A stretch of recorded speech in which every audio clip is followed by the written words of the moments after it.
Hola, muy buenos días. Nosotros somos Héctor Castillo, Andrés Méndez y Jesús García, y en este video les vamos a explicar el desarrollo de nuestro videojuego utilizando una FPGA de 10 Lite, el software de cuartos Prime Lite de Intel y la salida de video VGA, que se entiende como Video Graphic Array.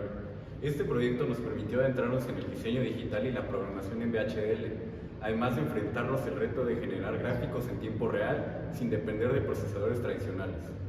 A lo largo del video veremos cómo la implementación y la lógica del videojuego, la gestión de gráficos y la sincronización de la señal VGA para lograr una experiencia visual fluida.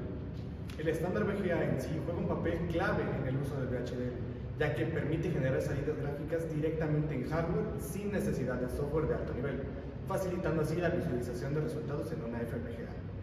Antes de empezar a codificar en VHDL, necesitamos comprender el funcionamiento de la salida de video.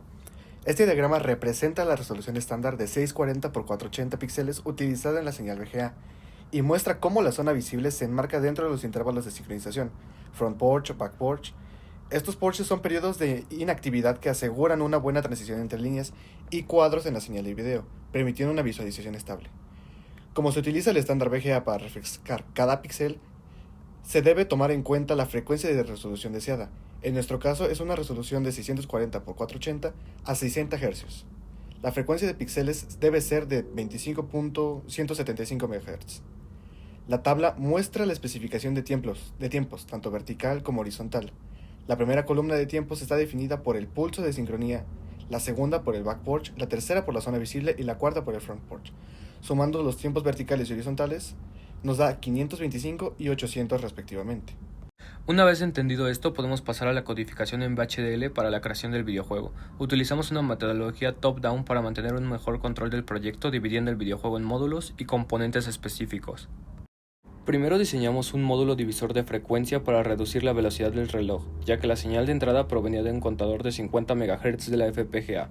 Dado que esta señal tenía el doble de la frecuencia requerida, implementamos un flip-flop tipo D para ajustar correctamente la salida. Para recorrer completamente de manera ordenada las zonas de la pantalla, se crearon dos contadores de 10 bits. Aunque originalmente podrán contar hasta 1024 valores, se ajustaron mediante condiciones para que únicamente cuenten hasta 800 y 525 respectivamente. Estos módulos indican las coordenadas del punto de la pantalla en el que se encuentra el barrido. Además, la metodología top-down está presente ya que cada contador se compone de un dispositivo que incrementa su valor en un ajuste específico.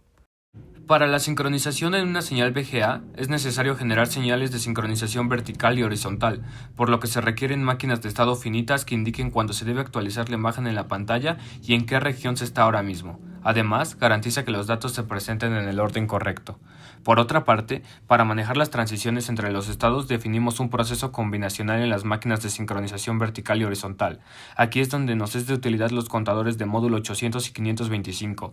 De acuerdo a los tiempos previamente definidos, se hace la transición al estado futuro. Las funcionalidades y gráficos de nuestro videojuego están alojados en la máquina de estados horizontal, ya que en esta tenemos las salidas RGB que envían la D10 Lite al VGA. Hablando puntualmente de nuestro videojuego, este está completamente inspirado en Sonic. Hicimos que nuestro fondo fuera similar al cuadriculado tradicional del videojuego original, por lo que usando una función de módulo, pudimos eficientar el proceso poniendo un marrón oscuro cada 20 píxeles que fueran pares y un marrón claro si eran impares. El proceso para hacer el césped fue similar, pero usando el código RGB de otros colores, verde oscuro y verde claro. Cabe recalcar que durante el proceso de creación y pruebas del videojuego, notamos que sería más eficiente seccionar en procesos diferentes los dibujos de cada componente del videojuego, para finalmente añadir las funcionalidades en uno solo. Esto para no tener que modificar cada sprite cada vez que ocurre una interacción. Para la creación de los sprites de Sonic, Eggman, los anillos y los proyectiles, se declararon zonas en bits a las cuales le pertenece cada color, trabajando de manera similar a un pixel art. En cuanto a las mecánicas jugables, se desarrolló a la par del proyecto donde se creaban los sprites una versión primitiva que trabajaba con cubos y rectángulos, para poder avanzar aspectos como el movimiento, el salto, el cual cambiaba la forma del personaje, las colisiones con el piso, plataformas y otros bordes de pantalla, y las vidas tanto del enemigo como del personaje principal, las cuales pueden disminuir hasta terminar el juego. Para comenzar a mover a los personajes, al estar declarados como regiones de píxeles, había que mover cada región por separado, controlados por una misma velocidad tanto en el eje X como en el eje Y. Por otro lado, el sistema de colisión se mantuvo simple, al tomar en cuenta un píxel céntrico de referencia y generando un cuadrado de colisión a su alrededor, para que de este modo no tengamos que calcular las interacciones píxel por píxel, ya que en sí no es necesario y, más importante, entorpecería el desarrollo y el procesamiento del videojuego.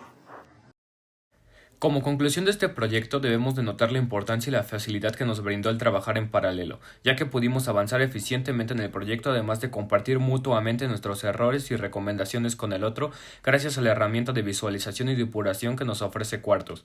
De esta manera la dinámica de trabajo fue fluida y rica en ideas. Ahora, para finalizar, les dejamos el video de la demostración de nuestro videojuego. Gracias.